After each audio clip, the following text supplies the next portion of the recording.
This is Hannibal here from the HannibalTV.com with a daily wrestling news update. Everyone's been talking about for about a week now this plane ride from hell, Dark Side of the Ring documentary that focused on a few of the wrestlers' alleged sexual assault, completely ignored the Dustin Rhodes alleged sexual assault, and really did a bit of a biased show. And I haven't researched it all. I'm just going to I try to tell all sides. I try and remain as neutral as possible. And a bunch of people have made me aware that the flight attendant that they did interview for the Dark Side of the Ring, which, by the way, there was at least two flight attendants.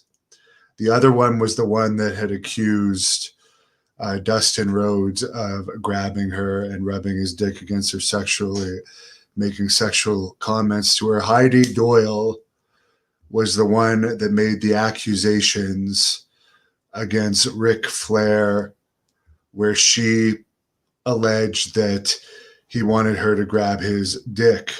He says he just did his helicopter move, where he spins his dick around, danced around naked. I'm not saying that's right, but apparently Heidi Doyle has been charged at least twice, once in 2016 and also in 2013 in the San Diego area for various criminal activity. The one that the report from Crime Stoppers had to do with was a situation that happened twice, actually, in 2016, August 20th and September 2nd at Consignment Classics on South El Camino Real in San Diego. $80,000 total in jewelry was stolen. During the thefts, the surveillance video implicated this woman as well as a man. So she was at least charged with two things. And again, everything that she accused those wrestlers of in the plane, I'm not saying that it's all false. I'm not saying that it's all true. All I'm saying is it's all hearsay because it never went to court and no criminal charges were pressed by any of these flight attendants against the company. And also the civil lawsuit was settled. So they chose not to pursue this situation to the full extent of the law. Some other people were bringing up, it's unknown if Vince McMahon was on the flight or not, but Jim Ross, I guess, was the head of talent relations at this time.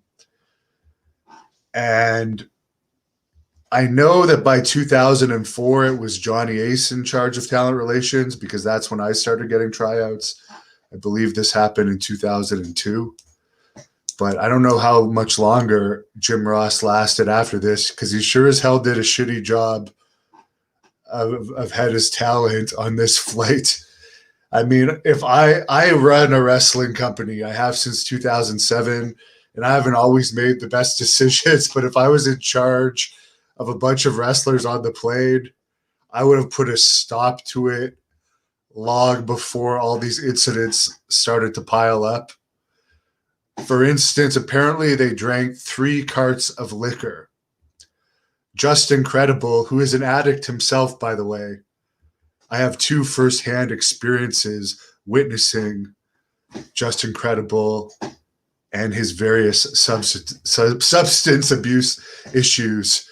Easy for me to say. He was saying, oh, there's nothing they could have done if someone had tried to cut them off after the first cart. Well, they could have gone to Jim Ross, the head of talent, if he was there and said, hey, these wrestlers keep demanding more alcohol and they're getting out of hand and we don't think they should have another. In which case it would be totally whoever was in charge of the wrestlers' fault that the alcohol kept pouring. But yeah, there's ways to stop wrestlers from drinking alcohol. I've been in the bar industry. I've actually taken smart serve courses. The wrestlers were also overserved. So at some point when people are drinking too much, and I know a lot of these guys were also on pills, and some, like Scott Hall, may or may not have been H-bombed. But at some point you can cut people off when they start to get rowdy. Anyways, I just wanted to be as fair as possible and share that information on this flight attendant. Dark Side of the Ring didn't share it, and they didn't interview any of the other flight attendants. So they didn't get all sides of the story. They didn't interview Ric Flair either. And we all know Ric Flair is Conrad Thompson's son-in-law, and Conrad is affiliated with that show. He does a show, or did at one point, with those Dark Side of the Ring producers. So I'm pretty sure he could have hooked them up with Flair had they really wanted Flair. NXT this week was down to a 0.2 rating. They were a little higher than that last week for their debut of the new brand, which features bigger wrestlers, a brighter set, more colorful set. And the set also, I think, holds 250 fans rather than 180. I'm pretty sure. In the past, the tickets were free.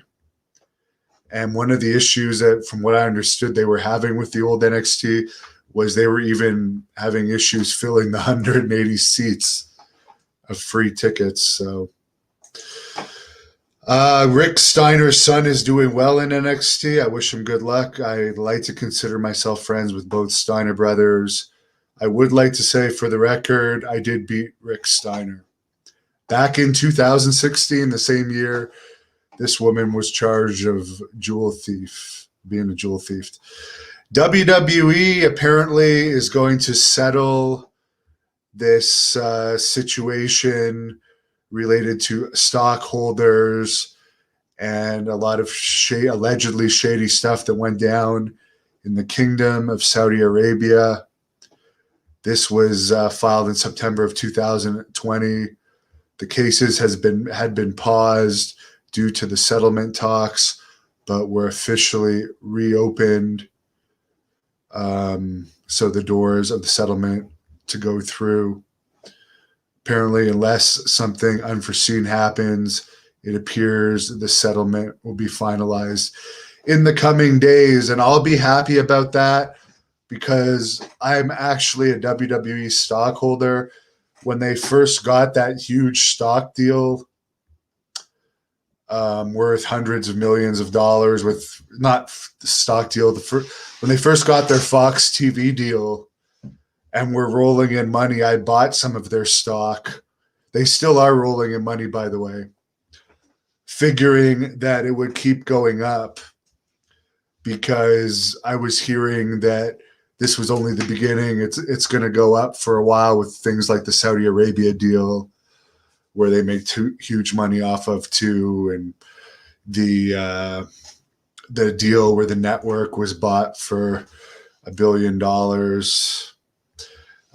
multiple billions possibly. I forget. It's 3 a.m. now. The witching hour. But anyways, my stock, when I bought it, it's only gone down. It's a little better now, but it's never gone back up to the price I got it for. So when I get that stockholders' settlement money, I am selling my WWE stock because I have been regretting buying it ever since it started to go down after I first bought it. Herb Simmons checking in with his Southern Illinois Championship Wrestling Company, airing on the Hannibal TV Sunday night at 9 p.m. They're continuously working on improving that show, which is great to see. Sean, I'm not denying Flair didn't get naked and flip his dick around. I wasn't there. I don't know what he did or didn't do. All I'm saying is this documentary did not show all sides of the story. Miguel says Flair's dumb actions cost him a spot managing his son-in-law. That's his son-in-law's loss. And by the way, I don't think they're actually married yet. His son-in-law is a boring wrestler. I hate to break it to people, but the most interesting thing about that guy, and I'm talking about Andrade, not Conrad Thompson. To be honest, I'd rather listen to a Conrad Thompson advertisement-filled podcast than watch an Andrade match. And that's a fact. That's just a plain and simple fact. Flair's had his career.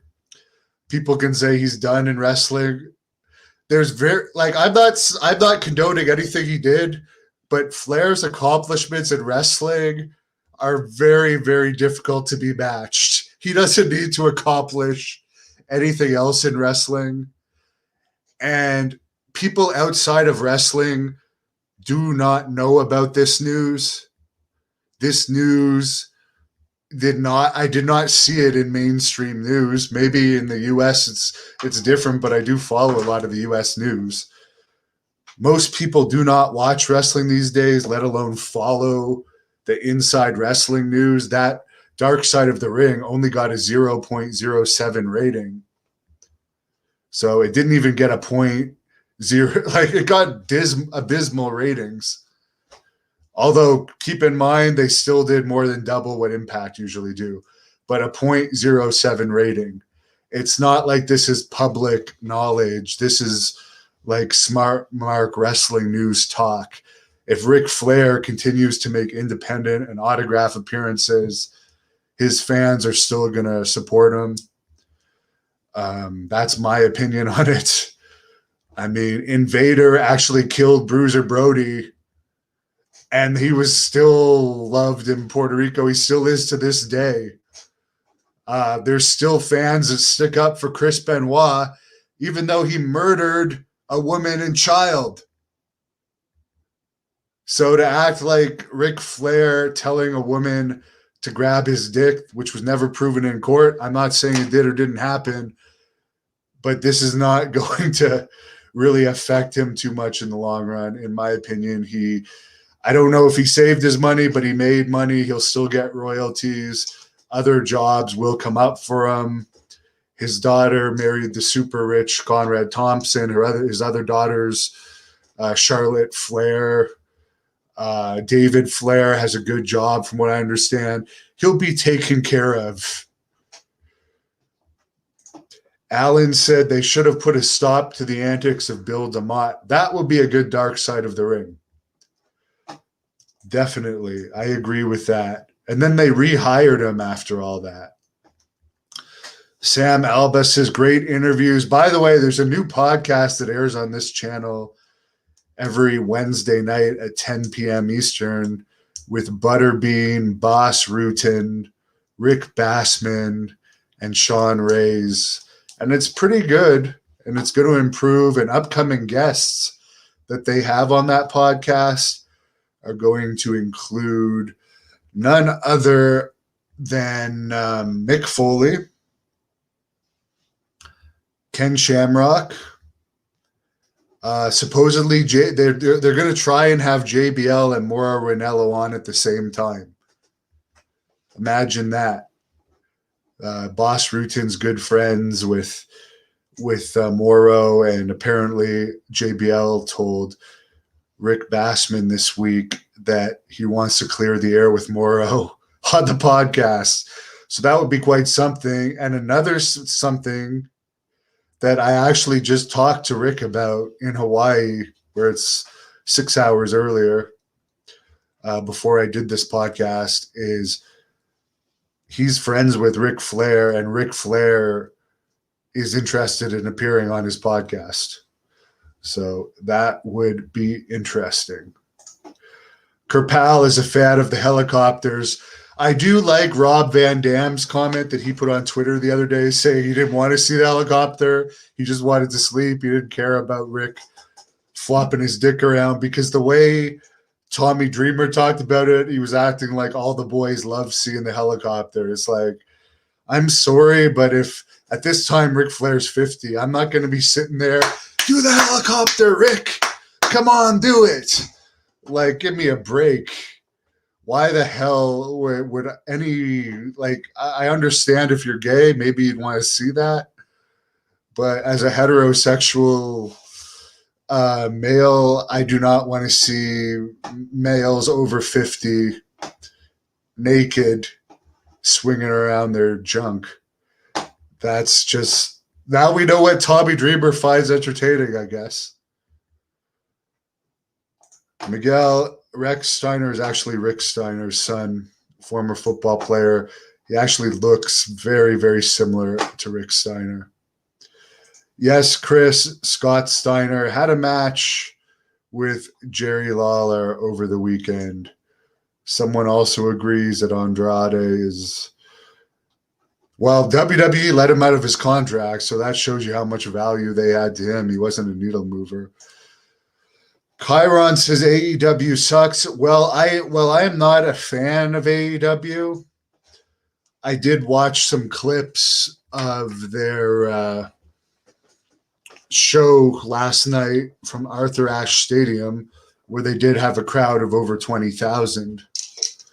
It was the highest attended AEW show, and it was nice to see the crowd hot. I'm not denying that they have a fan base. It's just not my thing, but I'm happy for their success. The $1 Million Man, Bill himself, tipped me $10. Thank you, and thanks for your tips for Tony Atlas on Friday. Upcoming interviews that I have coming up is Rockin' Robin, Jake the Snake's sister, who was former WWE Women's Champion Raven, who I was supposed to see last weekend. However, unfortunately, the border COVID issues screwed me on that. Virgil coming up next week. A lot of good stuff. A long story short says Ric Flair probably has more loose skin than a share pie puppy. I don't know if that's a quote from the Dark Side of the Ring or not. I'll be honest, I actually found their documentary boring, although it was more interesting than all of the other ones I can think of this season. This season has been pretty boring. Big Trips says Big E is a goof. I just want to address one fan comment about Big E, because Tony Atlas did an interview with me, and I put on a clip where Tony Atlas says Big E does not have the it factor. He's not going to be the next Hulk Hogan, not going to be the next Steve Austin. Some fan on there said, well, Big E's paid his dues, leave him alone. And I actually looked it up. He was signed straight from football to like a development deal. So he was even paid to train to be a wrestler. So he actually never paid any dues, because when you're signed to a $750 or more a week contract just to train, which is pretty fun in my estimation, and then you're used well your whole career, I hardly call that paying your dues. Mickey James says, you notice the fans booed Cody. Haha, like, why not? I've never been the biggest Cody Rhodes fan, but I will break kayfabe for a reason. Well, not for a reason. For one reason, because the match with me and Cody Rhodes will never happen. But I will, anyone that remembers the whole reason why I did that Cody Rhodes challenge last year was just to get my views up and to expose that his open contender to the TNT title was a farce, because he was saying anyone could challenge for the title. And I had Terry Funk, the Mountie, Kevin Sullivan, Jerry Jarrett, Bushwhacker Luke, Conan, all say he should give me a shot, and he still didn't give me a shot. Kevin Sullivan told me later, because he was, from what he heard, Cody was actually afraid of me, and he took my promos seriously. And now Cody won't even talk to Kevin, is what Kevin told me, because of Kevin's involvement in the whole thing. So I'll be honest, that was a pure work. I don't really care one way or another about Cody Rhodes. Dustin, the reason why I don't like him is because he ripped me off money. It's a very legitimate reason. When I did that event with him in 2007, I did not have a lot of money. I invested everything I had to put on this event, bought him a ticket from Gainesville, Florida to Calgary. And he called us the night before the event, me and the promoter he was wrestling for the next night in Edmonton, saying if we did not send him his full $1,600 in full, he was going to not get on his flight. So his pay was $800 American a night. He was the headliner. My show was actually the Bad News Brown tribute show. He had just died. So it was also disrespectful to Bad News to do this. We sent him the money, and then he no-showed. So that's why I hate him. And yeah, I'll hold a grudge against him because the next year we went to the same town, and it only had about a quarter of the crowd because they didn't believe the headliners were going to come. And the next year we had Samoa Joe, Tatanka, and the Honky Tonk Man. We only had a quarter of the crowd of the year before. So he essentially killed the town. I never came back. So yeah, it's unfortunate that happened. And that was actually the end of my promoting in Alberta, but I will promote at least one more event in Alberta before they tear down the Victoria Pavilion, because I've always wanted to promote a show at the Victoria Pavilion in Calgary. And yeah, Mike S., that's grimy and disrespectful. He worked us. And as I said, I did not have money at that time. I literally was scraping together money to pay him. And then we had to deal with the fans some of the fans wanted refunds. And then the fans that were mad acted like I hadn't even advertised him, but he had actually done newspaper interviews for the show. And he had actually told me he was sorry for doing it. He made up some excuse for missing a flight. Then he said, call me up for your next show and I'll do it. I'll make up for this. My next show was actually the first ever Great North Wrestling event in Ottawa in August of 2007. And when I called Goldust to make up for it, he said, you announced that I no-showed on the show. Fuck you. Don't ever talk to me again. And he slammed the phone down. It's like, well, what are we supposed to tell the fans why you didn't no-show? What the hell reason are we supposed to tell them other than that you didn't show up? And then you're mad at us, and then you don't want to fulfill your promise that you'd make it up to me and wrestle for me free one more time. So yeah. You're making a lot of money now. You can always send me the money you owe me back. I'm not hard to find. Other than that, I'll write that same story in my book. And if I ever see you, you know what? If you want to take it outside, I'd love to knock you out. I would love to just beat the living shit out of you. Really, really badly. That'd be a lot of fun for me. Thank you for watching the Hannibal TV. Please like this video if you enjoyed it and click the subscribe button to not miss any of our latest shoot interviews, match videos, or news updates. Support us on patreon.com for $1.99 a month to watch our full shoot interviews ad-free and help our channel grow. Follow us on Twitter